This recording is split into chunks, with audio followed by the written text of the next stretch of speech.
is motion 2, right?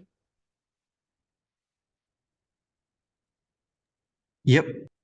Okay, perfect. Without any further ado, I would like to invite the Prime Minister to start the case. Here.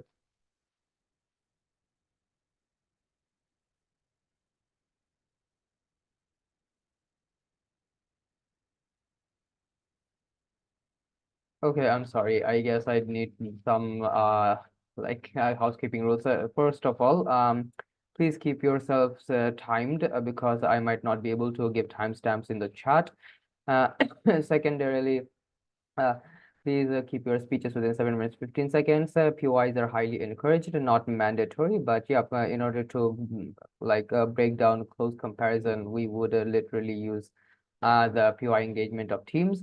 And yep, so I would like to invite the Prime Minister to start the case. Here. Am I clearly visible and audible?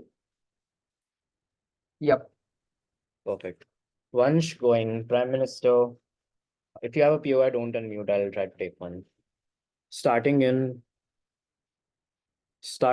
three, two, one. Firstly, what does the concept of marriage even mean? We think that in current status quo, it is a civil union. That is, you get yourself registered in court, you get legal marriage documents, but it also means that the opt out of marriage is also a legal procedure. This looks like you have to go to court and file for divorce or an emancipation, which then the judge oversees this case, and you can't just go to file a divorce randomly, right? You can't just say, hey, I don't like this person anymore, so I want to file for a divorce. Therefore, it's a whole legal procedure. You need probable cause like domestic violence or like infidelity, something, and then the judge also rules on it. You have to get proof, etc. And there's also a waiting period of 6 months or something, where there's arbitration procedures in order to prevent this from happening. We think this is the current institution of marriage, where there's a legal procedure to get registered and also big legal procedure to get out of it. What is the counterfactual? We think the counterfactual is not a legal marriage, but it's normal partnerships like live-in relationships, etc. This is not something that's actually legally recognized, and this is likely.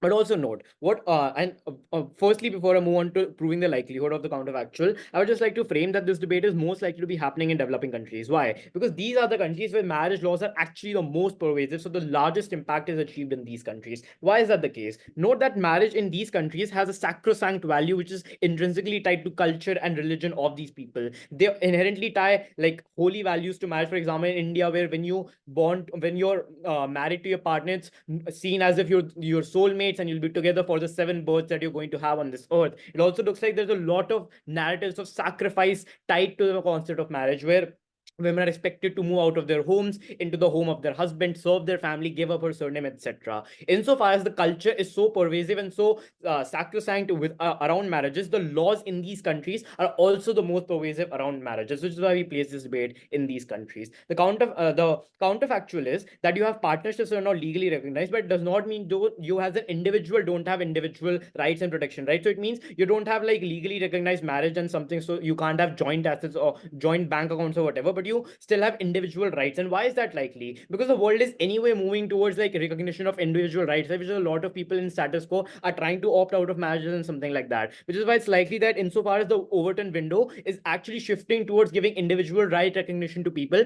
on the counterfactual, since we have fiat to claim that marriage does not exist, it's likely that the shift towards individual rights just happened before.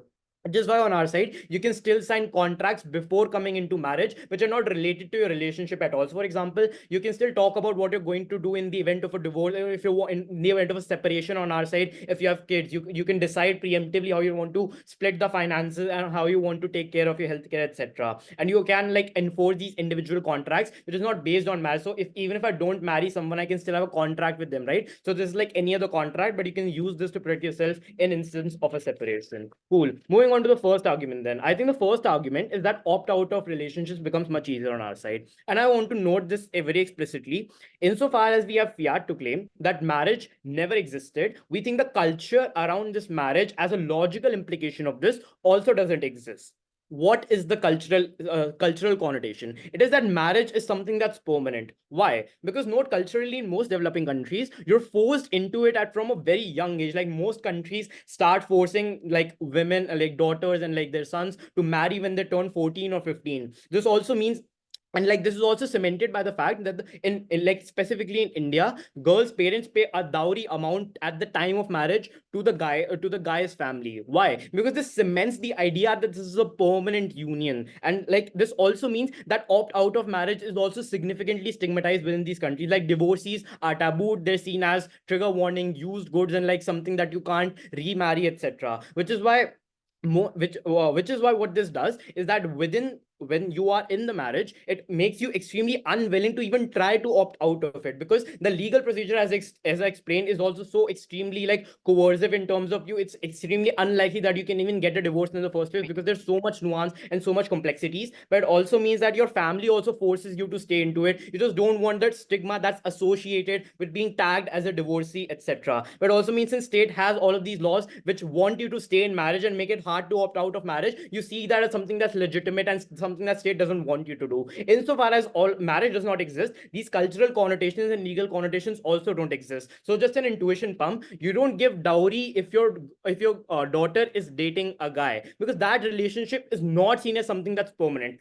We think every relationship and every partnership is seen in that light on our side, so it's seen as less permanent, which also means that there's lower barrier of opt out, which also means that, and I also, as I explained, legality is also less of a barrier. You can opt out if you want to opt out. There's not a legal procedure that you have to go to, and there's lesser stigma attached to it, because since opt outs become more normalized, narratives around being opting out of relationships also become more normalized on our side. What's the impact of this? The harm on opposition for this is that you have to stay in a toxic relationship because the opt out is so hard, as I just proved. This is extremely bad for your mental health and keeps it's a vicious cycle which keeps on continuing. And it's not just a harm for you and your partner, it's also a harm for your child, because you stay in a toxic environment where parents often tend to become abusive towards their children because of so much pent-up anger that they have with their partner. So the child also becomes a victim of your trauma. At government, since you can change your partner, it becomes easier to opt out of relationships, so you can save your mental health, and you can use that same mental health and your learnings from this relationship within the next relationship and have progressively better relationships on our side of the house. Before I move on to the next argument, sure, POI. So you are breaking the debate because you still want to sign financial agreements. Why won't your patriarchal norms in these countries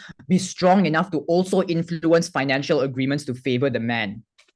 Yeah, sure. There is patriarchy. We don't deny that, but you need to debate on a comparative. So on a comparative, there's lesser coercion because the sacrosanct and permanence of marriage does not exist. Sure, contracts can be coercive. On your side, they're more coercive. You need to engage with the comparative. Last argument. We think that this retrospectively saves lives because note, especially within India, things like sati practice existed, which is self-immolation. That is, if your husband dies, you also have to burn yourself in the flames in which your husband's body got burned. These are the things that women have been historically forced to do because marriage was seen as something so permanent that you need to be with your soulmate in sickness, in life or in death. So women were forced to burn themselves in this fire. It also has led to historically high female ferticide rates because women were seen as a liability. That is, if you give birth to a daughter, she's seen as a liability because you have to pay that dowry amount at the time of she gets married. We think all of this has historically been a result of the permanence of marriage. Insofar as by fiat this doesn't exist and there's a backwards looking debate, we think we can claim that we save lives of all these people and we return their dignity to them. But it also means that historically within these developing countries there would have been higher female population on our side historically, which means more political representation, so women get their voting rights earlier and women can get to claim all of this because there would be more political capital by virtue of them having a greater population. Extremely proud to propose.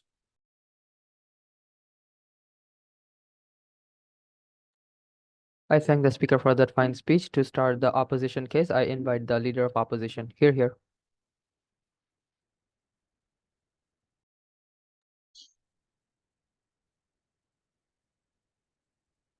Hi everyone, I'm Rashrvin going as hello. Prefer POIs by chat after the 5th minute. If I don't take one by 5:50, you can verbally interject me. I just want to make a very quick disclaimer to all members of the floor that anything I say does not reflect my personal opinion. I respect inclusivity and diversity. Whatever I've said at this point of time is merely for the purpose of the debate alone. I hope that is understanding and accept this as my humble apology if there's anything wrongly said within my speech. With that said, starting my speech in 3, 2, 1.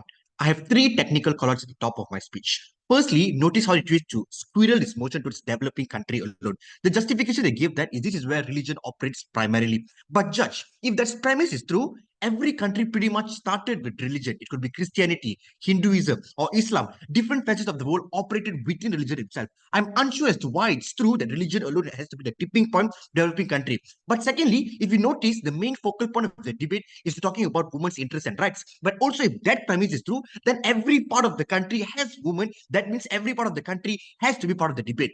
Don't let them run away by giving some miscrude examples about developing countries and swing into that debate. Second thing, then, government lost the debate. The point we said we would have a contract, a financial contract. Three reasons. Firstly, this contract is still binding between two individuals within that relationship. That means if you're afraid to lose certain financial interests, you are unlikely still going to opt out of that contract in the very first place. Because you want that financial interest, you're likely willing to stay. Because you want that, you likely would put up with abuse. Because you want that alimony, you likely stay with the marriage. The counterfactual under our model is simple. You can attain divorce, but your husband still has to pay you alimony under our model. But number two, they also need to define a world where, if it's true, all these patriarchal structures are much more bad and bigger, this dowry system, why wouldn't it then be also included in the contract? The husband's family could still say, pay me this much of money for me to marry you, accept you. The contract eventually, at their best case, becomes a watch. Third thing, then, Judge, I want to call out this extreme minute instance I told you. Things about dowry, husband die, you must die. As an Indian, I know what is this. This is agony. It is limited to few thousands of people and a very minute facility of people. But if it's true this happens, in their world, religion would also say you slept with that man, you have a relationship with him, you likely also have to die with him because you're living in together with him. I don't see what's particularly different. But the dowry thing, notice how it's limited towards certain facets of Indian community. It's already largely washed away today. But Judge, even if they are forced to pay dowry, the dowry is given to the woman the family is married into, so that in times of difficulty, the woman can sell the jewelry to be used as an emergency fund, which is a benefit for the woman either way. Three things I want to make of government answer this debate. The first thing is counterfactual. They told us people have individual rights, but I think the more likely counterfactual you have to believe is people to have relationship that is sexual or intimate without any binding reasons. And what's particularly bad under their world? Notice, because lustful needs such as sex is short terms. So once people have those kind of intimacies and they lose a reason to stay within a relationship, they will likely leave. Why is this particularly bad? Number one, you leave one part of the partner, to be man or woman, leaving dejected because you left them after being emotionally invested. But number two, and most important actors is judge. Child, if a child is being born and the well-being is abandoned because the partner chooses to leave, how is going to look after the child? Because notice, in past, there's no condom, there's no safe sex guidelines. You're just going to say hello, welcome, AIDS, and all its unrecoverable diseases. But notice, judge, even worse in the past, most economies of certain individuals depended on their partner itself. This means once the partner leaves, their well-being is gone, their child's well-being is also gone. Three pieces of positive extension I'm going to bring into this debate. Number one, why is it within the best interest of actors within his marriage itself? Notice that in status quo, states heavily prioritize the well-being of family because of stability of structures that family wants. Stability of family means the operation of society as a whole functions well. If people want to keep multiple partners without stability, there'll be multiple transition within a family whole, a nuclear family. When people change place with their partner, they change work, they need to move away. Why is it then particularly problematic if state cannot intervene? Firstly, if not marriage, this partner is likely going to be contributing to abuse. This is true because as a private relationship between two individuals, state has no right to intervene. But under our model, if you are married, state has the right to intervene toxic marriage, punish partners, get injunction to stay away from them. These are immediate benefits you're able to attain, which is a lot more urgent than attaining divorce. But under their model, insofar as you cannot dissolve yourself from the financial contract, you're likely going to be bound forever. But notice, all the problem they posit to us to go contract, going to get divorced, particularly problematic, is also existing upon their side. But notice, even if people want divorce later, we uniquely protect them from urgently abuse happening at this point of time because of things like injunctions. Court can ask your partner to move away. Having as the state as an actor which is invested interest within you means we can protect more people's rights under our model. And notice, Judge, the preemption that we want to talk about is why legal avenues for divorce is already very attainable in status quo. Number one, pro bono cases. Most of the lawyers do these kind of cases for free. But number two, state hires public defenders to assist you. But number three, most of the cases in modern context are already online. It's immediately expedited because it's a filling of form. The only period is the grace period of 3 months, which court allows you to reconcile differences. If you don't want to reconcile, the court gives you your divorce. But lastly, you are also able to attend counseling sessions, which court said if you want to do so to repair marriage and whatnot. All these things show that the ability for them to leave is very accessible and also will be done in the best possible manner. But notice the flip side, Judge. Why opting is also better under our model. In government's world, they had to defend. Women were given away to other men without their rights. Women have to be taken away by all its patriarchal structures. But under our model, legal avenue protects you. You need to be age of majority. You need to meet certain requirements before you're going to get married. You can also enroll into things like prenup before marriage, which protects your own rights and interests before you choose to invest within 1%. All these things shows that not only leaving, but opting out is also better under our model. Before 6, any POIs? Sure, Dowry and Sati practice are now not that like large, but 200 years ago in India, they were a norm. This is a backwards looking debate. So on our side, this harm never starts. If you want to nitpick on the extreme remote instances in one particular sub-state of India, sure, man, you can have the trade-off. Insofar as we weigh and show to you billions of other people who are exclusively benefited under this, I feel few people dying is a trade-off you're really happy to take. Why then is marriage better under our model and continues to get model? Judge, I want to posit to you that this debate is not only about 500 years in the past, it's also about the next 5,000 years. 10,000 years that humanity would exist. So looking into the future also means you get likely better things. Why is it better in status quo? Number one, social right movement, child movement, feminist movement, Q movements, who often advocate for the well-being of the individuals within a marriage. But number two, state legislation, voter basis that pressures governments to make them feel better. But thirdly, empirically speaking, so many policies are getting more popular that it makes it impossible to opt out of abused marriages, i.e. legal support for divorce, financial assistance. What does concept of marriage offers exclusively under our world? The first is social right. Judge, I want to posit to you that the first point which a woman acknowledged or received a legal right is because of law itself. Because when you enter into things like this, when you marry another individual, you're given an equal social status within a family. If there's a husband, there's a wife. One of the biggest game changers, which was an attack against patriarchy, was marriage. Because that is the first level of social standing acknowledgement given to movement. This is a stepping stone that eventually led to the other development of legal right. But notice, things such as religious vows, all these things means religious also prescribes duties towards husband and wife that should look after each other. Religious begging to treat your partner will look after them and provide for them more. Under government model, it's unlikely certain and what is not unsustainable at all. For all these reasons, so proud to oppose. I thank the speaker for that fine speech. To continue Gov case, I would like to invite the DPM. Here. Am I clearly audible? Yes. All right. Starting in 3, 2, 1. Panel, the concept that has historically perpetuated things like self-termination of women when their husbands die, the concept that has enabled the bigots to abort girl children in India, and the concept that forces poor fathers to sell off their property to give dowry to men just to prevent public shame is a concept that we highly regret. I want to first be very clear on the counterfactual. On our side of the house, you can have legal agreements you can have agreements in a way that, okay, we're going to share the kind of finances that we're going to have in this household. We can share parental custody. But the exact problem on their side is the societal implication that marriage brings along with the legal implication, right? The issue is that you can't opt out of marriage, not just because social of legal technicalities and barriers, but it's also societal barriers and social barriers that are put on you by the culture around marriage and of itself. So if they say that contracts are equally bad, I know, but when contracts get broken, you are not given a tag of someone who can't form a new contract with someone, right? Like even if you file a contract, if I file a contract with you, chair, it's fine that if the contract gets broken, we can just legally fight out in court. But if someone goes ahead and breaks a marital contract when they have married into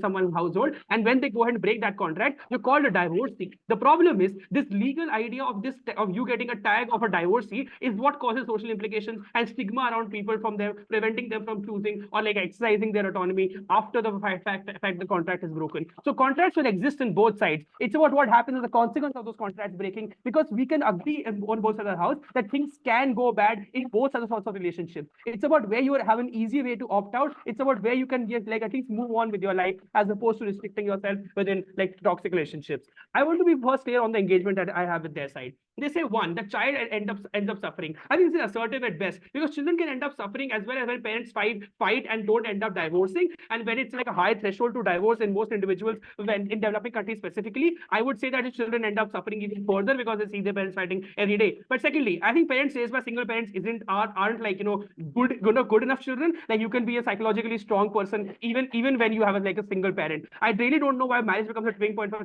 children suffering to get alleviated. But thirdly, I think you can just have adoption rights individually as well, as in most like for developed countries nowadays. You can adopt children when you're financially stable as an individual. You don't need marriage to have children of itself.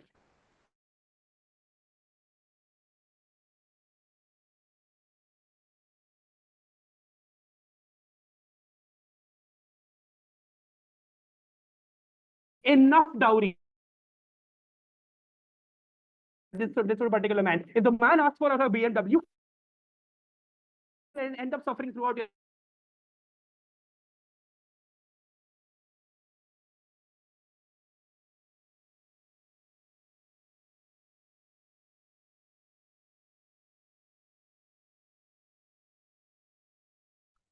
Hello, speaker. I think you are property. breaking up. Like none of the judges and op cannot hear you properly. Sorry. Yep, we cannot really hear you properly. give me I a think second. your Give me a connection is shaky. Yep.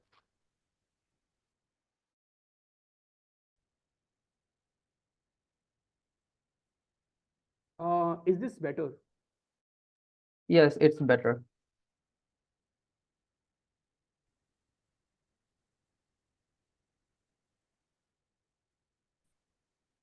Yes.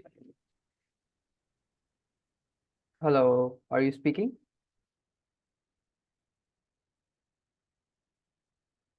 You're muted if you're speaking.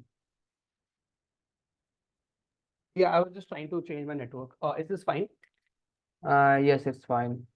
Okay, cool. What was the last thing you heard and what timestamp does look at? It's Uh, like yep. 3:10 on You have 4 minutes and 40 seconds, and the last thing I heard about a man asking for BMW towards the Yep. family.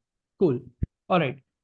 Resuming then in 3, 2, 1. So in most instances, when dowry happens, the people the man ends up demanding what they want. And if you don't give them what they want, you have things like domestic abuse that are then justified in the name of you not being able to meet their demand. But secondly, I will posit in the best case scenario, the man is not even demanding. Whatever dowry you give is actually the property of the man. So the women can't really sell it off and use it in terms of emergency. I think that also engagement is just like a load of crap. Secondly, they say that if like domestic violence and happens and things go bad, the state can intervene directly, and that's a like consequence of marriage. The problem is the state can intervene on both sides. If you are hit by someone on both sides of the house, you can get state intervention. Why do you need marriage for the state to intervene? Because individual rights are anyway protected under the state. Individual financial, like even like harms against like the violence in of itself is something that the state protects directly for all individuals, whether they are married or not. And you don't see marriage becoming a tipping point for states to intervene into someone's life when things go bad. I really don't know why marriage is a tipping point. Secondly, they say that you can have legal remedies and have prenups.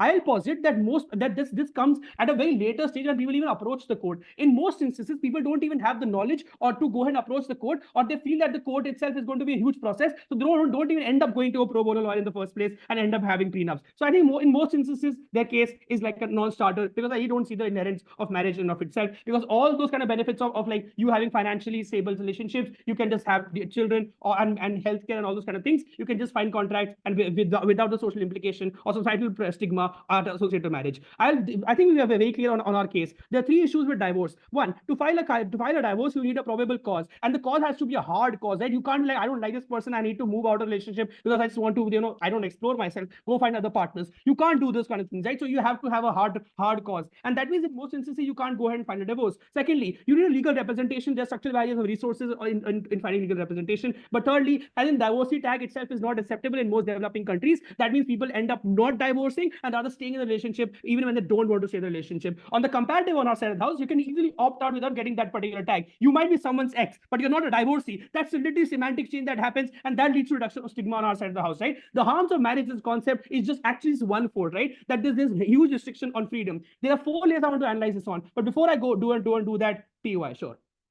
It is empirically untrue that you need to give hard reasons to opt out of divorce.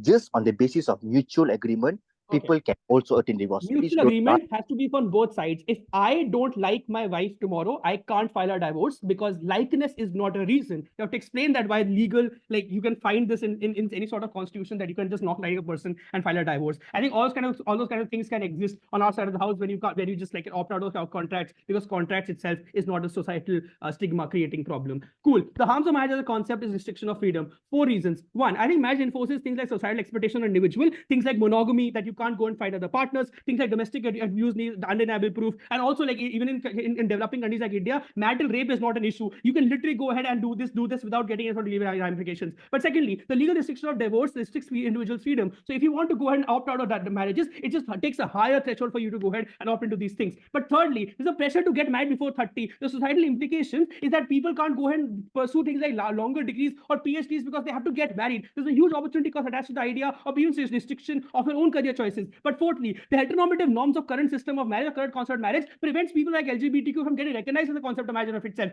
That is immensely harmful for minorities because they have to continue fighting to get accepted and get these rights as a concept of marriage. I don't think they should be reliant on marriage to get these rights in the first place. This harms the most vulnerable individuals. Where are the most vulnerable individuals? It's literally in developing countries that people don't have access to structural solutions. That's why this debate is placed in developing countries and not the developed world, where people can still emancipate themselves through other mechanisms. In developing countries where people don't have access to knowledge and to resources, this is where the debate becomes the most prominent, and that's why for all those reasons, side government.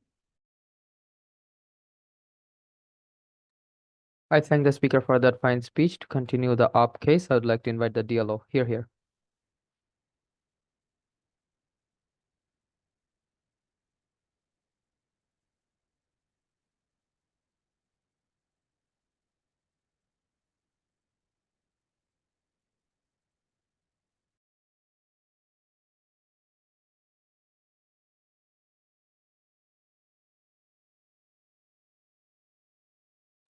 DLO, whenever you're ready, please unmute and speak.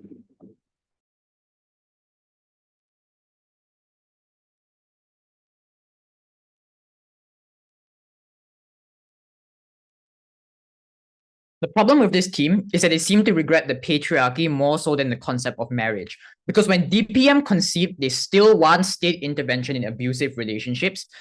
This makes their team line extremely unclear. To what extent do they want these agreements to be set in stone? To what extent do they want this patriarchy to be limited by the state? Because apparently this patriarchy is so strong that it forces women into arranged marriages that wouldn't exist otherwise. But apparently their financial agreements were going to be fair. Apparently these financial agreements were going to be equitable 200 years ago when actual legislation for these things weren't passed. The reason why marriage in particular is a specifically strong way of advocating for the protection of women is because in the cases they identify where women are specifically oppressed by the patriarchy, their role in the family is the most important bargaining chip for them. For them to say that my role in the family is sacred, that my role as a wife should be something that's protected by the state, was a gateway for them to access other protections at a point where they were able to emphasize this as being important to society, which is why marriage in particular ought to be protected, and there aren't other effective ways they've yet to characterize for why it is that they get similar amounts of protection that we do in status quo. Two issues I want to explain in this speech. First, on the counterfactual, and secondly, I want to analyze if marriage is likely to become better. The first is on the counterfactual. Their first claim is that this only applies to developing countries. Why? Because it's convenient for us, so we can matter down random harms. The first is that marriage is a universal concept. The Spanish and English were some of the first civilizations in Europe to also have certain protections and rights for marriages. But secondly, this is an extremely circumstantial argument. The debate cannot be won on the most extreme harms where there's a forced trading of young girls for marriage for the reason that it becomes extremely uncertain how many people suffer from it. And this insulates against the worst harms they have. So we accept that it's possibly true. We just don't think it's a debate-winning mechanism for them. Why is it that our characterization was more reasonable and ought to be winning? The first is because the social forces we identify about people seeing marriage in a more progressive light are more likely to be universal in nature and on net affect a greater amount of people. But secondly, they never explain the margin through which things change, because their response to the POI when I asked, isn't it going to be patriarchal anyway, is to say, yes, you get more patriarchy. We agree, they have more patriarchy in the short term, but they don't explain the margin of additional coercion there is. What we explain is, given the margin of additional coercion is likely to be very small, it doesn't warrant all of the additional harms of locking us out of a key point of advocacy. It doesn't warrant us the harm of regretting a certain point of relationships that were extremely important in passing legal legislations. That's how you view their impact in the debate. It's extremely marginal, and even if you believe it's true, it doesn't warrant all the harms we talk about.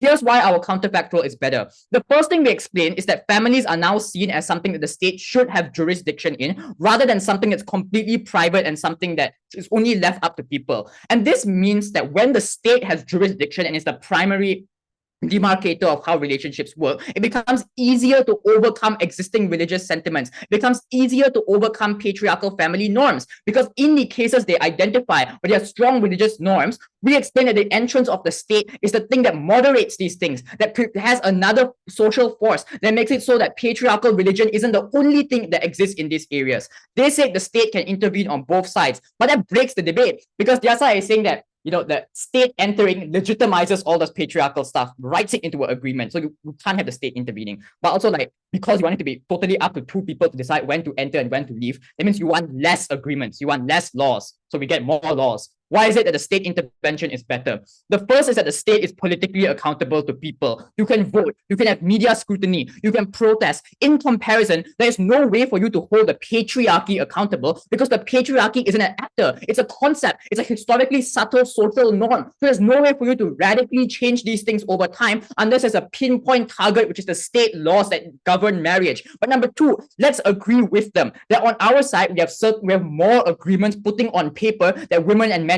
ought to act in certain ways. But when you put it onto paper, it's more transparent. We can see that there are messed up things with patriarchal marriage norms. There are messed up ways in which you are giving how the relationship should break up. So it's easier for you to identify problems in the first place, which means social movements are more easily able to identify and correct for certain problems. So this makes it extraordinarily clear. Maybe the state is oppressive, maybe religion is oppressive. What we prove that the state is comparatively more accountable and open to evolution of liberal values, which is why you should have more state intervention rather than less state intervention, because less state intervention means a greater ability for those religious norms to dominate society. Second issue, is marriage likely to become better? Their claim is that very difficult to get divorced.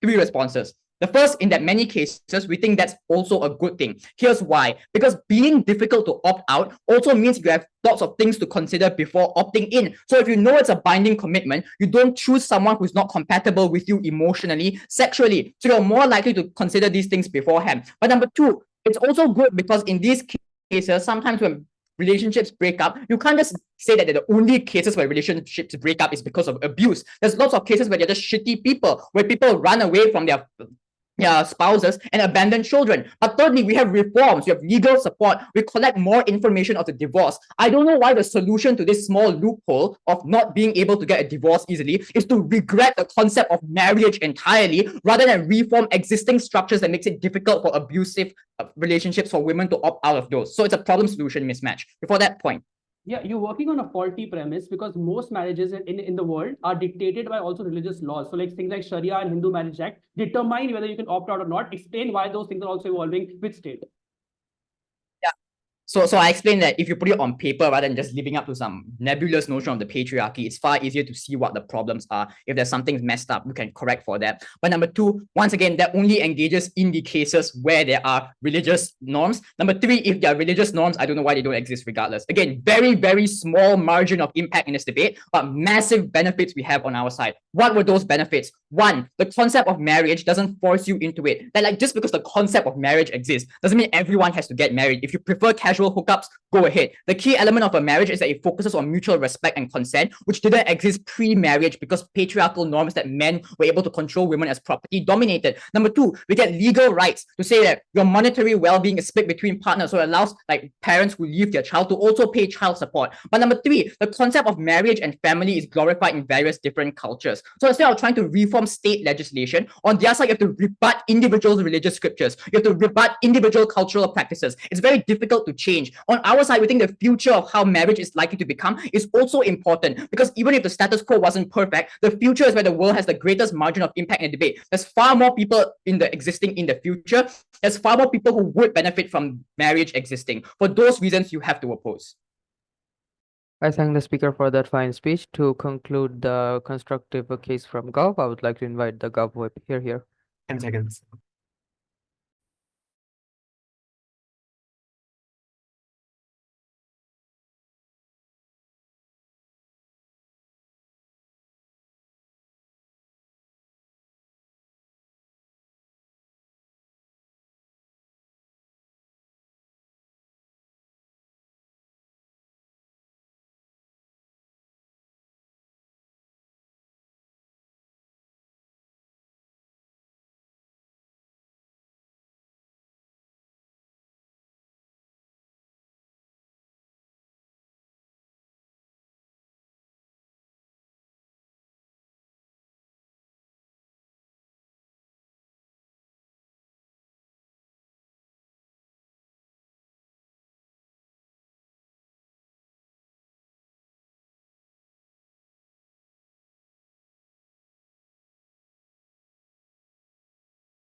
Am I audible? Yes. Just setting up my timer.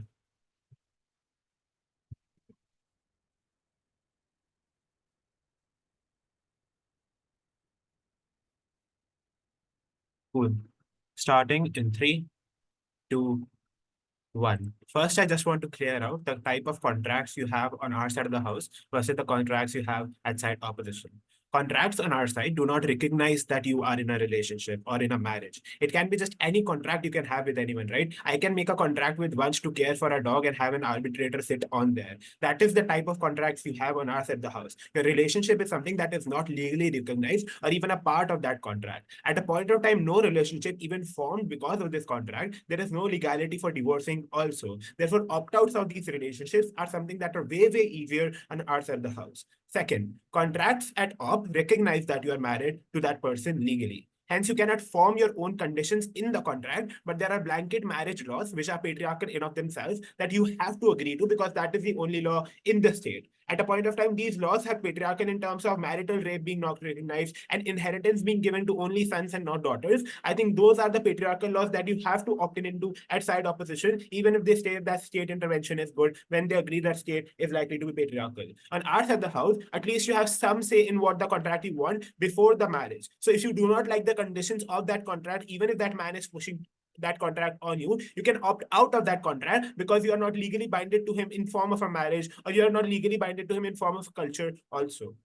Third, contracts at op, which is marriage, also become part of religion and culture. There is literally a Hindu Marriage Act that exists. That means that religion is so much intertwined with the concept of marriage at opposition that it also oftentimes outdoes state intervention. Op proves that state intervention is good, but they never prove why state intervention is the only thing that exists on their side of the house. At a point of time, religion and culture are something that are very much intertwined with the concept of marriage because now it is directly attached to God and a holy matrimony and the binding of souls. And or cannot say that these are niche natures like Hindu Marriage Act and Sharia law, literally half of the population in this world. I'm unsure when they defend that. At a point of time, that is true. State intervention, even if it is good and take op at their best, is often outdone at op because religion comes, which further pushes patriarchal narratives. On our side of the house, religion never comes into this picture because you never attach yourself to the God, because you never attach the word marriage to you or a holy matrimony to you. I don't think any religion dictates my relationship with my girlfriend, but that religion dictates my relationship when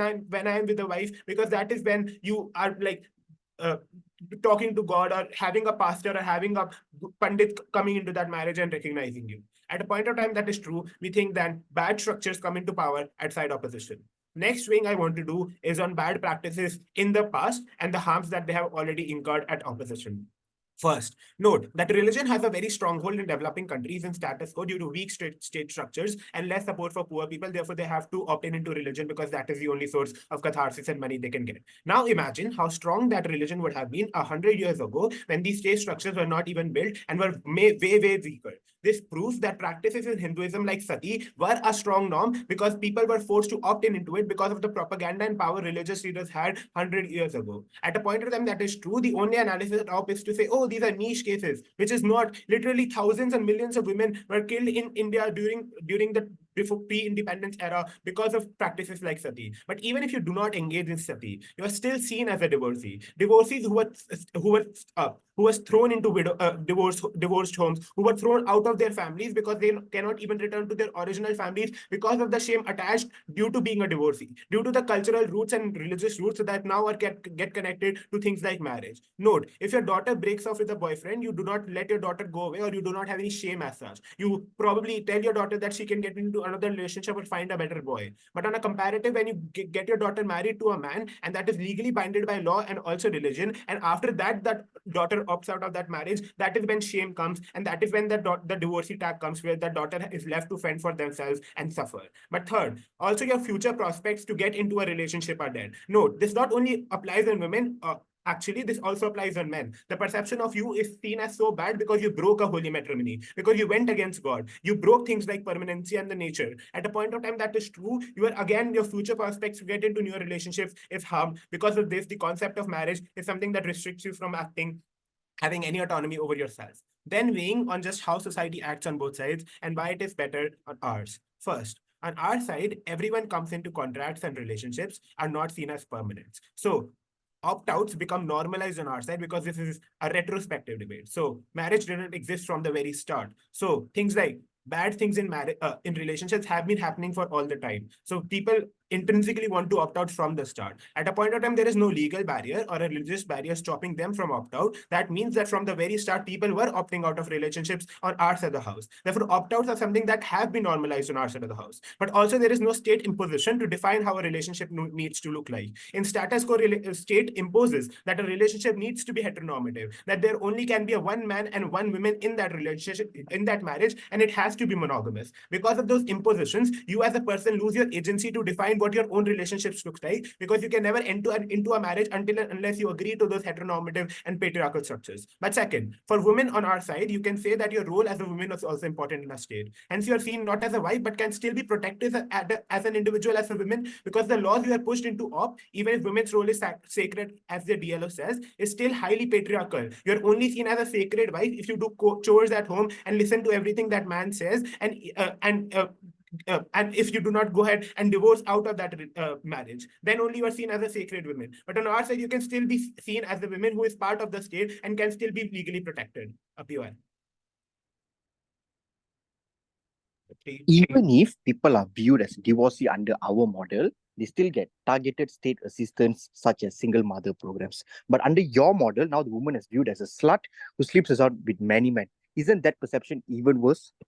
The problem with this is you just assume that state support exists for all women. We prove to you that this debate happens mostly in developing countries where state structures are weak and already patriarchal. So if state provides single mother homes to these women, they get backlash by a religion which they do not want. So unlikely that happens to the most amount of women. But on our side, even if women are seen as sluts, I don't think that first is true, because probably you can justify as a woman that that man was toxic and that's why I opted out of that relationship, which you cannot at side opposition, because divorce needs a ground of things like abuse and things like infidelity, which you need to get out of this. On our side, you can still justify that man was bad for you and therefore you opted out. Therefore, concepts like slut, then even if in our worst case, then just are symmetric. The third thing I would just weigh on coercion. Religion and state coercion only uniquely unlocks on their side of the house because you explicitly attach marriage to it. Hence, you let more powerful structures come and coerce you. On our side, even in our worst case, the actor who can coerce you is just that man you are in a contract with. But also you have some say over that contract. You have an arbitrator in between, which you don't even have when dealing with religion and state. But even if patriarchy is symmetric, which it is not,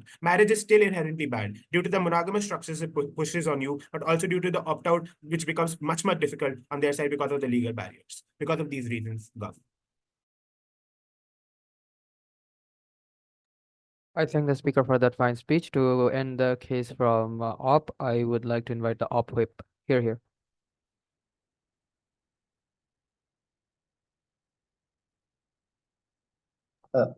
Just give me a second, timer.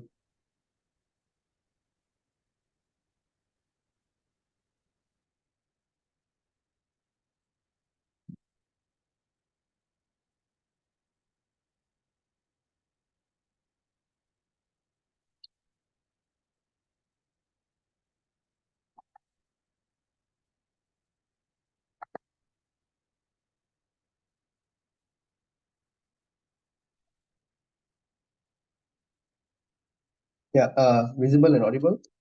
Yes. Okay.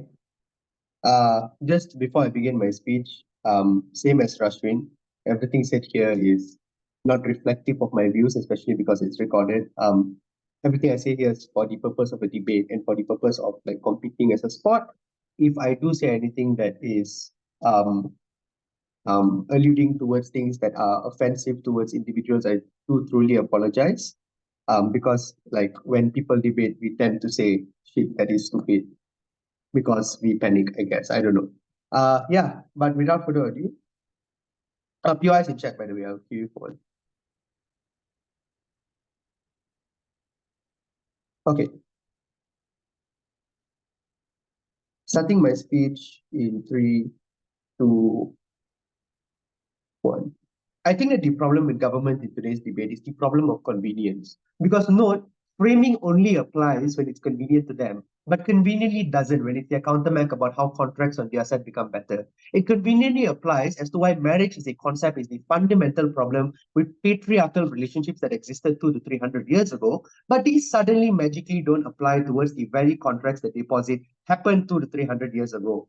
Insofar as the delta and like the way they frame actors and the way they frame the debate is like doesn't work in the round and is just uncharitable as fuck, I don't think that they can win the debate. I'm going to have a few call outs before I get into the clashes in the round. The first is on this entire debate breaking Mac of government, right? Because they say that, oh, we can have contracts, but they just won't be marriage contracts. There'll still be relationships with two people. There'll still be like narratives between two people that you'll have with one another. But then say, oh, no, it's not about marriage. Number one, I just want to note, right, that if you listen to Whip's speech, this is tension because their contracts want to be binding for two people. But then Whip talks about the heteronormative monogamy culture and how all of that is bad. That's tension we need to resolve, but maybe because it's new material in Whip, we should ignore it anyway. But secondarily, fine. Let's assume that it's not a debate break panel, and maybe it's on the purely financial narratives. Here's why it's still problematic. Because if we use their framing that patriarchal culture still exists, it is unclear why the patriarchal bleed into these contracts would not happen, similar or symmetry to how ours would as well.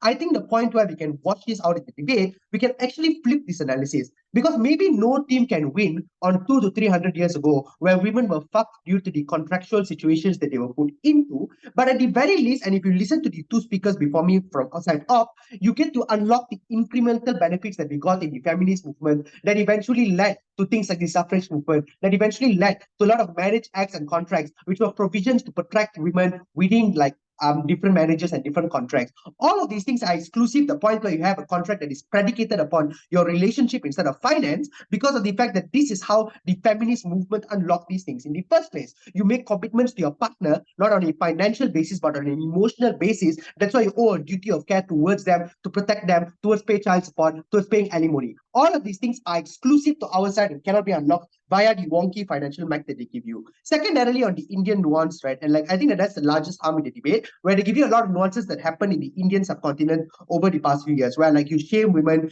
and then because they have a divorce, you burn women in the event that like the husband passes away and the payment of dowries. Number one, I'm going to immediately say that this is untrue due to the concept of marriage. Because if it was solely due to the concept of marriage and not due to the concept of patriarchy and culture subjective to each region, then the concept of marriage would have been symmetrical everywhere in the world.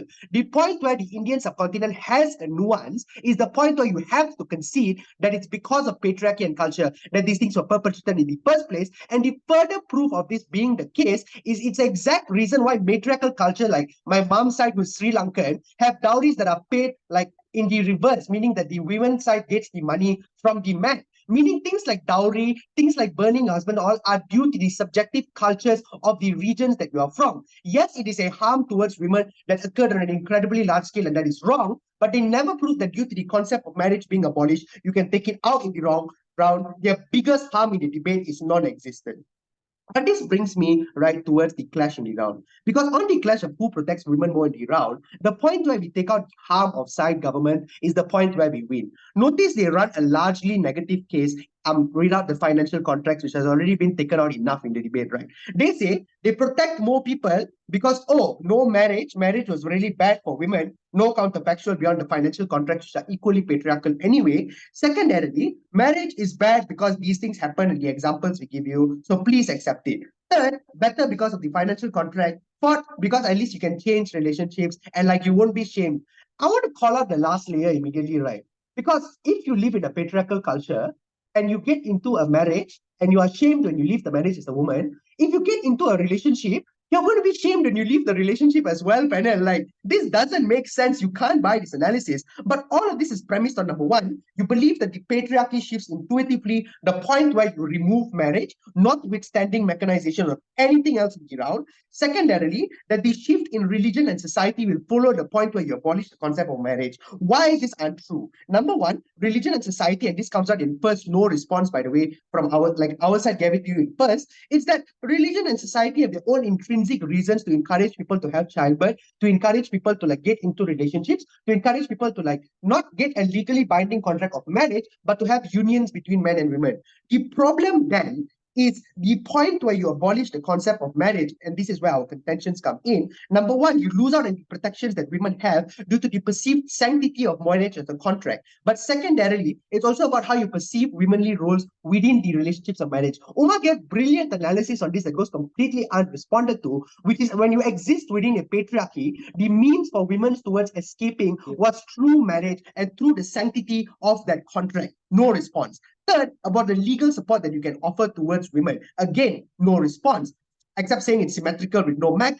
Fourth, on the counterprop that you have towards patriarchy. Again, no response as to how this contract acts as a unique counterprop to patriarchy without saying, well, oh, in places where it's religious, you don't have this. But again, you've already taken it out by arguing on scale. Before 6, I'll take a POI.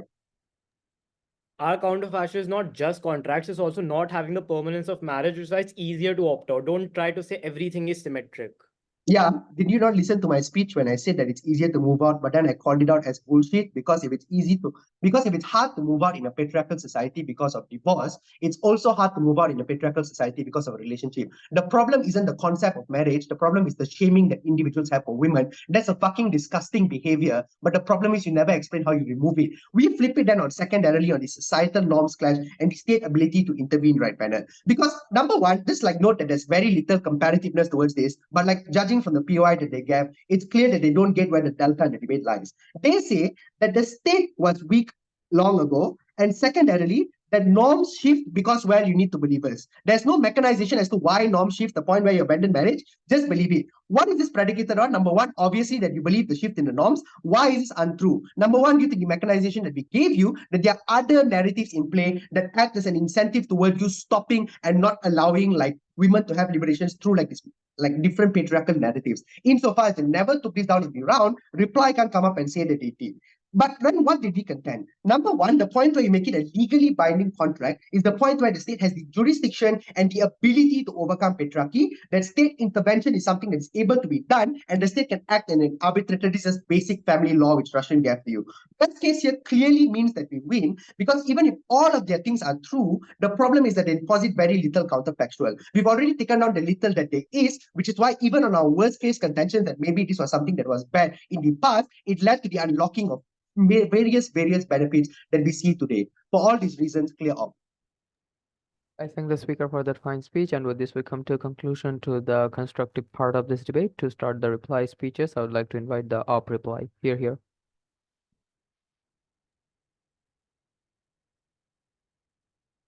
So this team is right. The status quo has had some imperfect, messed up things happen. Their burden was to explain whether the counterfactual significantly alleviated all these social ills. Let's see what they tell us. Because apparently in 1500, you can sign a financial agreement between the man and the woman, and this will be very equitable and very fair. And it won't be patriarchal because it doesn't involve marriage. This is not persuasive at all. In the historical patriarchal cases that this team choose to hinge their case on, it is likely that the influence of the patriarchy is symmetric. The difference as to why it was better on our side is that the state was able to intervene between that relationship, because all of their arguments about making it easier to leave, all of their arguments about formalizing religious sentiments, all connote that you don't want the state to intervene. Because if the state has too many regulations, you can't leave. If the state says too many things, then it formalizes religion. So what they had to defend was to explain why this would significantly get rid of those religious sentiments. We explained that it wouldn't, and we explained why marriage was particularly effective in dealing with the patriarchy of the time, because we are glorifying and protecting women in the role that they were best conditioned to believe was good for them, and this was a pathway to making things better in the future. That's why it's important. That's the difference, and why we're not just symmetrizing everything. We actually make things better. I want to give you the precise weighing metrics you all to judge this debate by, and why we win all of them. 1, we were more charitable. This team only engages in the most patriarchal and conservative societies. And again, never explain the margin of change their case has, because it's an incredibly weak case line that keeps lowering their burden with each speaker going down the bench. At first, they're like, okay, we can massively change these religious sentiments in the society. They'll be like, no, this is just about slowly making the comparative a little bit smaller and so on. We explain in all cases this is good. In conservative societies, number one, This is good because it was the pathway for women being able to speak up, to get immediate protections in the worst cases. And even if it meant that we have to formalize certain agreements that trap them, at the very least, those formal agreements were clear. It was transparent that this is what we demanded from women, rather than on their side, when it's not formalized, when it's word of mouth, when it's just some nebulous historical patriarchy, it's difficult to call out. It's difficult to identify and rectify because we don't have a formalized agreement that points to things and says why it's wrong. But let's say it's about liberal societies, which we think is the greatest margin of change in this debate. Because if there's less patriarchy there, that's when the concept of marriage can activate all the benefits. So in liberal societies, we create more legal and social protections for women, where they can get legal aid for divorce, where you can destigmatize prenups and make it easier for them. So we were dynamic and actually talk about a variety of cases rather than a select few convenient ones. This received no response from this Gov team. Number two, we were more long-term. All of the argumentation is true. It's about historical atrocities, which are important, but look at what we told you in comparison. From all three speakers, we give structural reasons why the trends of marriage are likely to become over time.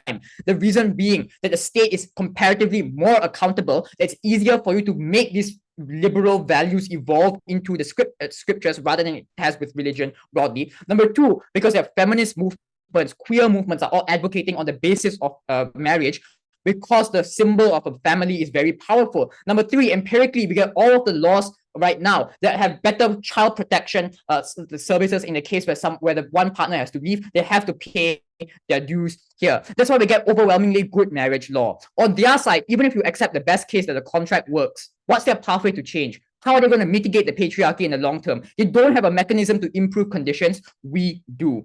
Thirdly, we were more engaging. Their only real harm is people cannot leave the marriage. We had a robust range of responses to this. First, that it becomes better over time because of social evolution. Number two, that sometimes people not leaving the marriage is a good thing because people leaving the marriage is not only because of abuse. Sometimes they are neglectful parents. But what we do is that we allow these things to better happen when people are now more committed to each other. The solution to certain problems was not to regret the concept of marriage. It was to fixate on how marriage can be improved. Let people have discourse on this rather than trying to rob the one thing that gave women the liberty they needed. I thank the speaker for that fine speech. To conclude the whole debate, I would like to invite the Gov reply. Here. Hi, am I audible? Yes. All right. Starting in 3, 2, 1. This team runs a great net negatory case, but I still don't know what is the single benefit of marriage that they're able to posit this down, right? They say emotional connection should mean that you should have a legal obligation to the person. But we explain that if emotions end up changing because you don't like the person anymore, or if the relationship is getting toxic, you can't opt out of the marriage. They don't give a single analysis of why you can't opt, or how you can opt out of marriage just magically out of thin air. The only response that comes out LO is that, oh, you can have pro bono cases. The problem is they don't explain the scale of this benefit, but secondly, they don't explain, and this is what we nuance it out, that most people don't have access to legal remedies. They don't even go to pro bono lawyers. I really don't know why pro bono lawyers are going to exist throughout the world on that scale that you can easily opt out. We have to have a real ground for you to opt out of marriage. Things like infidelity and like domestic abuse, things that are tangible, no response on whatsoever of why you can opt out of these relationships. Because if emotional connection should mean legal obligation, you can have those two things like contracts as well. You can sign a contract of things like, oh, we'll have to share our property. I can sign up my property to you right now without us being married. You can share things like financial rights. You can share things like adoption rights and parental care. You can get your own individual autonomy to adopt a child. I don't know what's the single benefit of marriage in till now, because it's a retrospective debate, right? You have to defend the concept of marriage as it is in status quo on opposition. I really don't care if marriage improves after 300 years, because that's not the debate. It's not about whether marriage will improve or not, because the concept is ludicrous, right? That okay, we will not defend 200-300 years, we just defend the last 5-10 years, which are where the liberal wave has come. But they don't explain why the last 200-300 years gets outweighed by these last 5-10 years of benefits. I really don't know why marriage is an important thing in of itself. Next, they say that the legal protection happens due to marriage. What is this legal protection? No characterization. Is it property rights? Is it voting rights? Is it financial rights? And even if these are those things, right? Why can't women get these things just as a concept of individual liberty? Women got the right to vote, not because of marriage. Women got the right to go into corporates, not as a concept of marriage. Women got the right to inherit property, not as a concept of marriage. I really don't know what's the point of legal benefits you get get out of marriage are anyway. So they don't prove any tipping point beyond bashing our case or saying that, hey, it's cherry picked. Sure, our case is cherry picked, but you don't have a case because there's no positive comparative to stand on. Lastly, they say that patriarchy means that you will be shamed even if you opt out of situationship on the counterfactual side government, right? But the nuance is clearly lost on opt-with because there's no cultural religious laws that talks about situationship, but there are laws like Sharia and Hindu marriage that talk about marriage specifically. This is where I want to get into state intervention because that's the only case that they have. They say that state intervention can happen and is developing in the future. Three responses we gave you. One, I think they never explain why state intervention can supersede Sharia law and Hindu marriage act, considering that these things are more prevalent in the way marriages are formed and broken and not state law. In most instances, states go ahead and take a step back when it comes to religious practices that are more important to individuals. Secondly, the state intervention is a recent development and it's not a retrospective benefit. But even if you buy all this crap that okay, it's a retrospective benefit, the idea is that it's largely uncombated than on a counterfactual. Because on our side of the house as well, you can have things like adoption, financial rights, and inheritance rights also developing as a consequence of time. And I don't know then why marriage becomes a tipping point of state intervention anyway, because state intervention can happen even if someone is like abusive to me within a partnership or a living relationship. And I don't know state intervention then becomes a tipping point. But they put a burden of saying prove why inherently marriage is bad. And I want to be very clear. They say that patriarchal religion are not the debate. The problem is marriage is inherently tied to patriarchal religion. If I tell you to debate a motion that this is how to get festivals, you can't debate the motion without involving religion. I really don't know why these things can be caught like divorce to an extent that you can have pure marriage without religion, because religion is the basis of marriage in most instances. That means it's difficult to opt out on this. And even if we defend that burden, we explain that one, you can have a difficulty to opt out because legal barriers exist. But secondly, societal expectations of monogamy and the tag of divorce is something that people can't deal with. So it's impossible for you to opt out of marriage, but you can still opt out of situationships and live in relationships. That is the comparative we give to them, but they don't end up dealing with it. Then last burden is that I have to defend the framing of developing world. Most of the world lives in developing world. Secondly, maximum amount of premium marriage is based in developing world. Literally half the world of the population is Indian or Muslim. So you those kind of acts still apply. But thirdly, the harms of the marriage in of itself are the most egregious on the developing world women. So that's why this debate is placed in the developing world and not say the left state of USA. That's exactly why it's in this debate. All those reasons. Go. I thank the speaker for that fine speech, and with this we come to conclusion of this debate, virtually cross house. And yeah, please leave the room so that we can have a small talk about the results.